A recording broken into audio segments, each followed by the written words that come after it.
बच्चों, आज हम 9वीं कक्षा की हिंदी वर्कशीट नंबर 7 हल करेंगे। इसमें आप देख रहे हैं कि एक कविता दी गई है। इस कविता को ध्यानपूर्वक आपको पढ़ना है और इसके भावार्थ को समझना है। उसके बाद इसमें दिए गए प्रश्नों को हल करना है। आइए कविता पढ़ते हैं।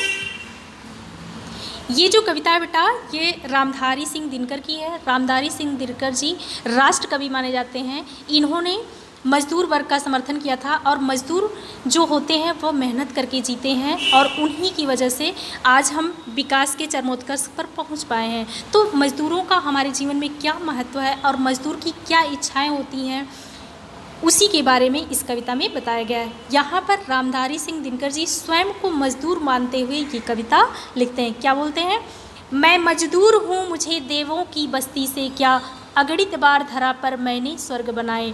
मैं मजदूर हूँ, अर्थात जो मजदूर होता है उसे स्वर्ग से कोई मतलब नहीं होता, क्योंकि वह धरती को ही स्वर्ग मानता है। मेहनत करके अपना जीवन जीता है, गर्व के साथ जीता है।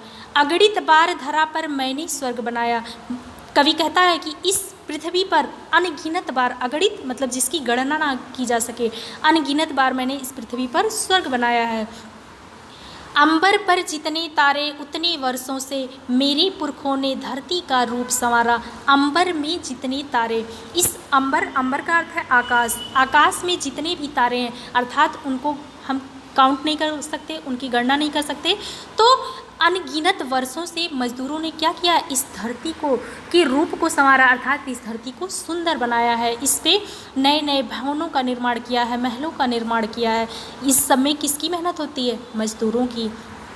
और अभी आने वाली सदियों में मेरे वंशज धरती का उद्धार करेंगे। और अभी आने वाली सदियों में, और जो आने वाला भविष्य है उसमें भी जो विकास होगा, जिन महलों का निर्माण होगा, भवनों का निर्माण होगा, वो कौन करेंगे? मेरे वंशज अर्थात मजदूर वर्ग ही वो काम करेंगे। धरती का उद्धार करेंगे और इस धरती को क्या करेंगे? स्वर्ग बनाने का काम करेंगे, इसका कल्याण करेंगे। उद्धार करने का मतलब है कल्याण करेंगे। इस प्यासी धरती के हित में ही लाया था हिमगिर चीर सुखद गंगा की निर्मल धारा। इस प्यासी धरती के हित में ही लाया था। ये जो धरती है ये कैसी थी? प्यासी थी। हिमगिर अर्थात पहाड़ों से चीर करके गंगा की जो निर्मल धारा बह रही है, वो उसके पीछे किसका हाथ है? मजदूरों का ही हाथ है। क्योंकि पहाड़ों से जब नदियाँ निकलती हैं तो वहाँ से पानी पीने के लिए शहरों में पहुंचाया जाता है, मोहल्लों में पहुंचाया जाता है। तो ये काम पानी का पहुंचाने का काम कौन करता है? मजदूर वर्ग ही करता है।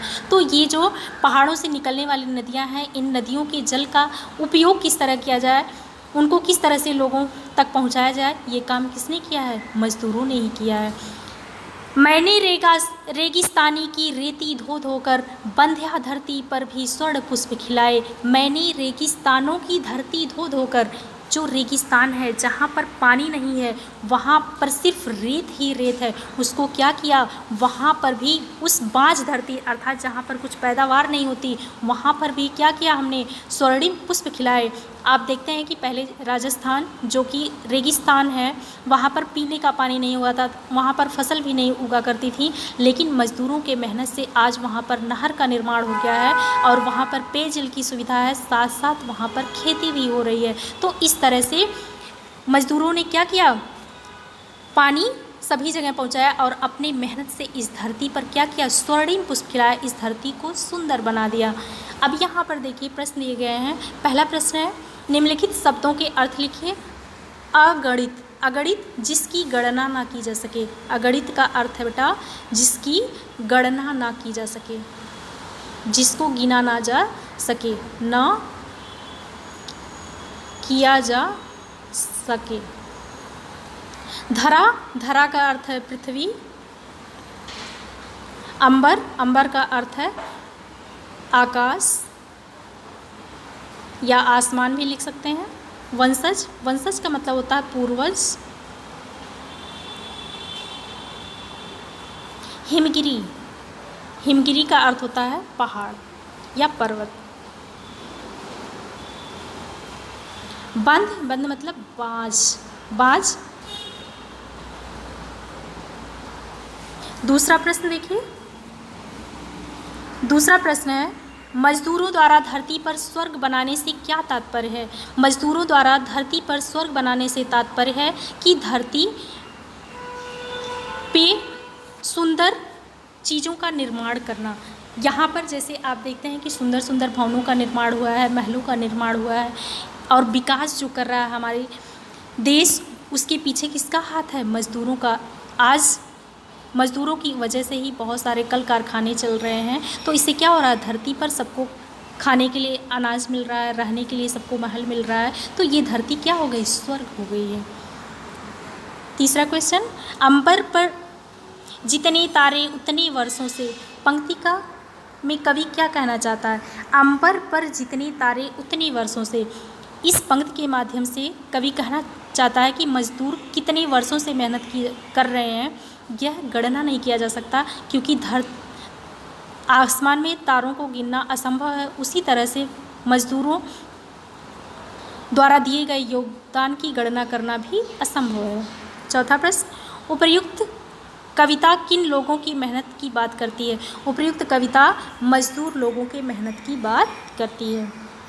पांचवा क्वेश्चन, उपर्युक्त कविता के लिए उपयुक्त शीर्षक दीजिए। इस कविता का शीर्षक होगा मजदूर, क्योंकि इसमें मजदूर के बारे में बताया गया है, इसलिए इसका उपयुक्त शीर्षक क्या होगा? मजदूर। छठा क्वेश्चन, निम्नलिखित शब्दों के 3 पर्यायवाची लिखे। धरती, धरती का पर्यायवाची क्या होगा? भूमि, पृथ्वी,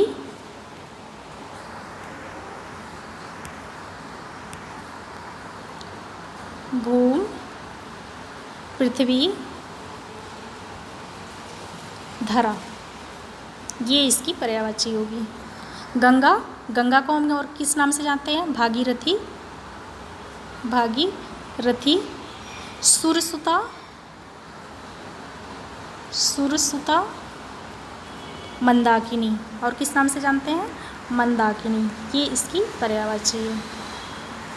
ध्रुवनंदा भी इसकी पर्यायवाची है। पुष्प, पुष्प का अर्थ क्या होता है? फूल, फूल, सुमन, कुसुम, ये पुष्प के पर्यायवाची हैं। उम्मीद करती हूँ यह वीडियो आपको अच्छे से समझ में आई होगी। धन्यवाद।